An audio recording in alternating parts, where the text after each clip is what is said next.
بسم اللہ الرحمن الرحیم۔ السلام علیکم۔ صدقہ و خیرات کرنا بہت بڑا اچھا عمل ہے۔ جو آدمی صدقہ و خیرات کرتا ہے اللہ اس کی تمام تر بیماریاں، امراض اور پریشانیوں کا خاتمہ کر دیتا ہے۔ سب سے افضل صدقہ مجبور ناراض رشتہ داروں کو دیا جائے، وہ مالی مشکلات میں مبتلا ہو اور آپ اس کی مدد کرنے کی پوزیشن میں ہو۔ آپ کا نفس کبھی بھی اس کی مدد کرنے پر آپ کو آمادہ نہیں کرے گا۔ آپ کا نفس آپ کو ضرور کہے گا، آپ کہیں گے یہ تو ہمارا دشمن ہے، کیسے ہو سکتا ہے اس کو صدقہ دیا جائے، یہ تو میرا مخالف ہے، یہ کیسے ممکن ہے اس کو طاقت دوں۔ ایک بات یاد رکھے، نفس کبھی بھی نہیں چاہے گا کہ اپنے شریک دشمن کی مدد کی جائے، لیکن سب سے افضل صدقہ وہی ہے جو اپنے ناراض رشتہ داروں کو دیا جائے، اس لیے اس میں نفس شامل نہیں ہوگا۔ جس عمل میں آپ کا نفس شامل نہیں ہوتا اس عمل سے تمہارا رب راضی ہوتا ہے۔ رشتہ داروں کے ساتھ سلوک اچھا رکھنا، اپنے قریبی لوگوں کے ساتھ رویہ اچھا رکھنا، یہ ایک مومن کی زندگی کا حسن ہے۔ آپ صلی اللہ علیہ وسلم کا اسوہ حسنہ ہمارے سامنے ہے۔ مکہ والوں نے آپ کے ساتھ کیا نہیں کیا، آپ کے راستے میں کانٹے بچھائے گئے، ظلم کے پہاڑ توڑے گئے، آپ صلی اللہ علیہ وسلم پر عرصہ حیات تنگ کر دیا گیا، آپ کو ہجرت کرنا پڑی۔ اب جب مکہ فتح ہوا تو آپ صلی اللہ علیہ وسلم نے سب کو معاف کر دیا۔ صدقہ و خیرات کرنا بہت بڑا اچھا عمل ہے۔ جو آدمی صدقہ و خیرات کرتا ہے اللہ اس کی تمام تر بیماریاں، امراض اور پریشانیوں کا خاتمہ کر دیتا ہے۔ جو آدمی صدقہ و خیرات کرتا ہے اللہ تعالیٰ اس کو 6 قسم کے انعامات عطا کرتے ہیں۔ 5 نعمتیں اس کو دنیا کے اندر ملیں گی، ایک نعمت میدان حشر کے اندر ملے گی، اور جو دنیا کے اندر 5 نعمتیں ہیں ان میں سے پہلی نعمت یہ ہے کہ اللہ تعالیٰ صدقہ و خیرات کرنے کی برکت سے اس کے مال کو پاک کر دیتے ہیں، اور دوسری نعمت یہ ہے صدقات کی برکات کی وجہ سے اللہ تعالیٰ اس کے باطن کو بھی پاک کر دیتے ہیں، اور تیسری نعمت یہ ہے کہ اللہ تعالیٰ اس کو ہمیشہ کے لیے ذکر الہی کی عبادت کے لیے توفیق عطا کر دیتے ہیں، اور چوتھی نعمت یہ ہے کہ اللہ تعالیٰ اس کا خاتمہ بھی ایمان پر کرتے ہیں، مرتے وقت اس کو کلمہ نصیب ہوتا ہے۔ اور 5ویں نعمت یہ ہے کہ صدقات و خیرات کی برکت سے اس کے گھر میں، اس کے بدن میں جتنے امراض و بیماریاں ہیں اللہ تعالیٰ وہ ختم کر دیتے ہیں۔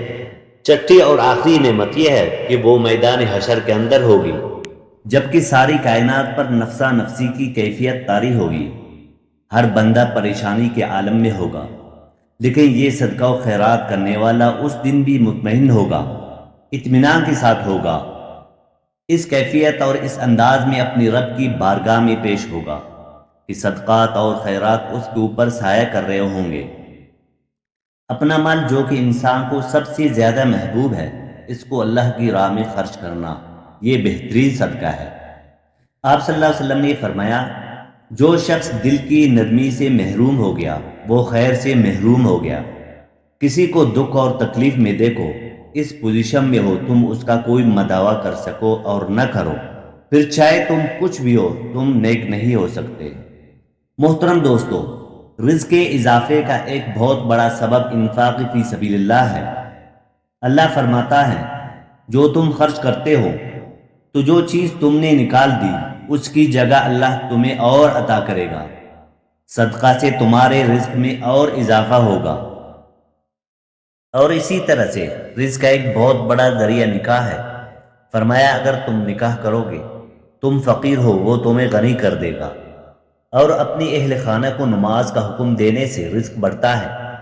چونکہ صبح کا جو وقت ہوتا ہے یہ رزق کی تقسیم کا وقت ہوتا ہے، اور جس گھر میں صبح کے وقت لوگ سوئے ہوئے ہوتے ہیں وہاں بے برکتی ہوتی ہے۔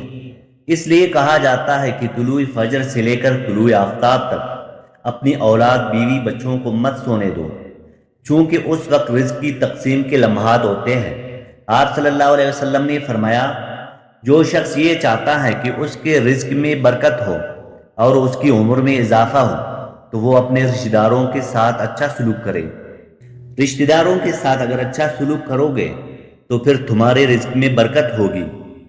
اگر آپ کے رشتہ داروں میں کوئی غریب ہے تو ان کی مدد کرو، ان کی بیٹیوں کی شادیاں اپنے ذمے لے لو، اگر اللہ تعالیٰ نے آپ کو استطاعت دی ہے، ان کی پریشانیاں بانٹ لو۔ کسی کا قرض ہے تو اتارنے کی کوشش کرو، ان کو مشکلات سے نکالنے کی کوشش کرو۔ تم ان کو مشکلات سے نکالو گے، اللہ تعالیٰ تمہیں مشکلات سے نکال دے گا۔ رزق میں بھی برکت ہوگی اور تمہارے مال میں بھی برکتیں ہوں گی۔ رزق کے اضافے کا ایک اور سبب یہ بھی ہے کہ جو کمزور لوگ ہیں ان کے ساتھ حسن سلوک کرنا، اور اسی طرح سے طالب علموں پر خرچ کرنا، یہ بھی رزق میں اضافے کا سبب ہے۔ آپ صلی اللہ علیہ وسلم نے فرمایا، صدقہ کسی مسلمان کے سچے مسلمان اور مومن ہونے کی دلیل ہے۔ آپ صلی اللہ علیہ وسلم نے یہ بھی فرمایا، صدقہ یہ جسمانی بیماریوں کا علاج ہے، اپنی بیماریوں کا علاج صدقہ کے ساتھ کرو۔ صدقہ صرف جسمانی بیماریوں کا علاج نہیں بلکہ قلبی بیماریوں کا بھی علاج ہے۔ ایک شخص آپ صلی اللہ علیہ وسلم کی خدمت میں آ کر کہتا ہے، یا رسول اللہ، میرا دل بہت سخت ہے، مجھے رونا نہیں آتا۔ آپ نے فرمایا، سنو، دل کو خوبصورت بنانا چاہتے ہو، یتیم کو کھانا کھلا دو، مسکین کے سر پر ہاتھ رکھو، تمہارا دل خوبصورت بن جائے گا، یہ قلبی بیماریاں دور ہو جائیں گی۔ صدقہ جسمانی قلبی بیماریوں کا علاج نہیں بلکہ معاشرتی بیماریوں کا بھی علاج ہے۔ محترم دوستو، مختلف روایات سے یہ بھی معلوم ہوتا ہے کہ صدقہ صرف عبادت کی ایک شکل ہی نہیں بلکہ اس سے ہماری روحانی صفائی بھی ہوتی ہے۔ رشتہ داروں اور پڑوسیوں سے حسن سلوک اور ان کی حقوق کی ادائیگی میں مدد ملتی ہے۔ اسی طرح سے مساکین اور ضرورت مندوں کی دلداری اور دعائیں سمیٹنے کا موقع ملتا ہے۔ جان و مال کی حفاظت بھی ہوتی ہے، لا علاج بیماریوں کا علاج بھی ہوتا ہے، اور طرح طرح کی مصائب و مشکلات سے حفاظت ملتی ہے۔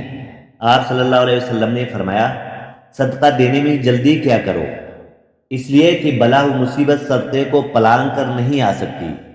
محترم دوستو، اللہ تعالیٰ پر ایمان رکھنے والے ہر دور میں اپنے مصائب و مشکلات اور بیماریوں سے نجات کے لیے صدقہ و خیرات کرتے ہیں، اور انہیں اس کے جسمانی و روحانی فائدے حاصل بھی ہوئے۔